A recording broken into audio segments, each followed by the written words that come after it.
We're nearing the end of the 2022 Winter Olympics. They have flown by. When is closing ceremonies? Well, it will be early Saturday morning our time, but that will be, that would be late Saturday night their time. So yeah, Okay. I mean, pretty much when we wake up Saturday. Only a few more days of competition. Yes, it's flown by. It has, and I don't even know if she needs an introduction, of course. Three-time Olympic gold medalist Kristin Armstrong. She's been joining us here on the News at 4 and on the Ozone Show with Jay Tess to give her Olympic expertise throughout the Games. Kristin, Olympians changing the country that they compete for has been a hot topic this year. There's Canadian-born Callie Humphreys winning gold for the U.S. in the first ever monobob, very fun to watch. American-born Eileen Gu winning gold and silver in freestyle skiing, but for China. And then American-born Zhu Yi figure skating for China. This has happened before. This isn't a new phenomenon, but it seems more common this year, is it? Well, I think there's more attention to it because a lot of times when people are racing for another country, they're not necessarily going for the gold. And so we have two athletes that have gone and have won gold. And so you have to scratch your head and say, well, is that fair? And so then everyone gets fired up. But at the end of the day, there's a lot of reasons for this.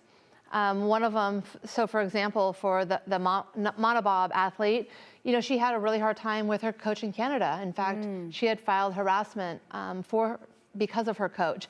And so she was able to come over to the United States. The same thing for this freestyler. She actually, for a different reason, wanted to go really be a role model for the youth in China. Yes. There's athletes I've raced with where typically Team USA is really, really deep. And so they may go where they're dual citizen and race for another country because perhaps they want to become an Olympian. Maybe the selection criteria is a little easier. Yeah. And so there's people also what I would call sometimes they're cherry picking where they want to go. But the one rule I do want to share with everybody is that you have to race for this country for 3 years. So if it's your first Olympics or World Championships ever, you can race if you're dual citizen anywhere. However, if you've raced for Team USA in the last Olympic Games, you have to declare that by 2019. So all of these athletes have declared that since 2019. Got it. Okay, so they decided before they even maybe got, qualified at all. They said this is the game plan. Absolutely. Okay. Yes, so they have to declare that and compete nationals, world championships, and the Olympic Games under that new federation that they've assigned. Okay. Now the difference with China is they don't allow you to be a dual citizen. So a lot of times you can be a dual citizen in American, you can be, Italian, have two passports.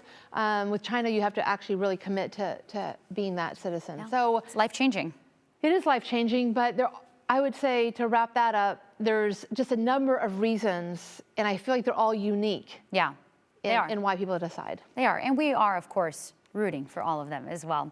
Of course, don't forget to stay up to date with all the Olympic news. You can check out our website, ktvb.com, or text the word Olympics, that number that you can text it to.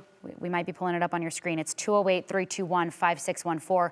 We'll shoot you a link directly to our Olympics guide to your phone. Kristin Armstrong, thanks for joining us. Thank you. A couple more days with Kristin, by the way. You'll want to tune in at this time every day during the week on the News at 4, and then again for the Ozone Show.